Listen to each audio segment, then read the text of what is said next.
3 ممثلين أذكيا جدًا يا جدعان، أنا منبهر بيهم. رقم 1 بالنسبة لي هو ماجد الكدواني. ماجد الكدواني لو نفتكر زمان هو عمل فيلم اسمه جاي في السريع، الفيلم ده فشل بشكل ذريع يعني فاهمين الفكرة؟ وده كان بعد حرامية في تايلاند وحرامية في KG2 وكده، وكان ماجد الكدواني منوّر، عمل الفيلم ده فشل.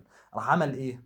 رجع خطوة لورا، أنا صاحب البطل، أخو البطل، قريب البطل، مش عارف إيه، يطلع يسند هوبا الله لا 2018 واخد جائزة أحسن ممثل في مصر. ما فيش أحسن من كده.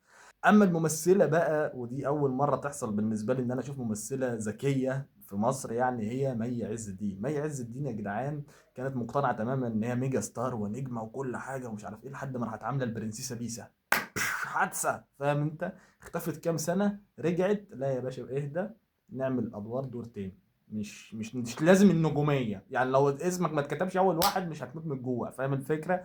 عملت لنا يا جدعان السنه دي مسلسل قلب ومفتاحه.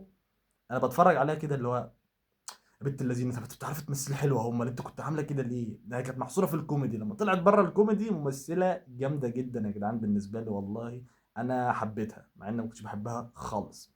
اما الممثل رقم 3 بالنسبه لي اللي هو من اكتر الممثلين في مصر اللي بحبهم جدا هو احمد عيد.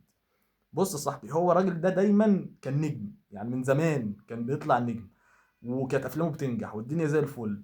اول ما ايه بدأ يريح شويه ومش عارف ايه والاعمال مش كتير وهو ملك الكوميديا السوداء بصراحه، راح رجع خطوتين. جالك السنه اللي فاتت بمسلسل مع نيللي كريم، كان جاي دور تاني. جالك في فيلم اهل الكهف دور يمكن خامس او سادس، بس الدور مظبوط.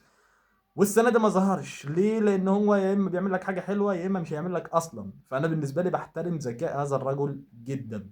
وبس كده، لو عجبك الفيديو متنساش تكتب لي كومنتس كنت مختلف او متفق معايا في اي حاجه، ولو في ممثل انا نسيت اذكره يا ريت تكتبه لي في الكومنتات. وتابعني بنزل محتوى يوم عن التمثيل، ما تنساش اللايك. سلام.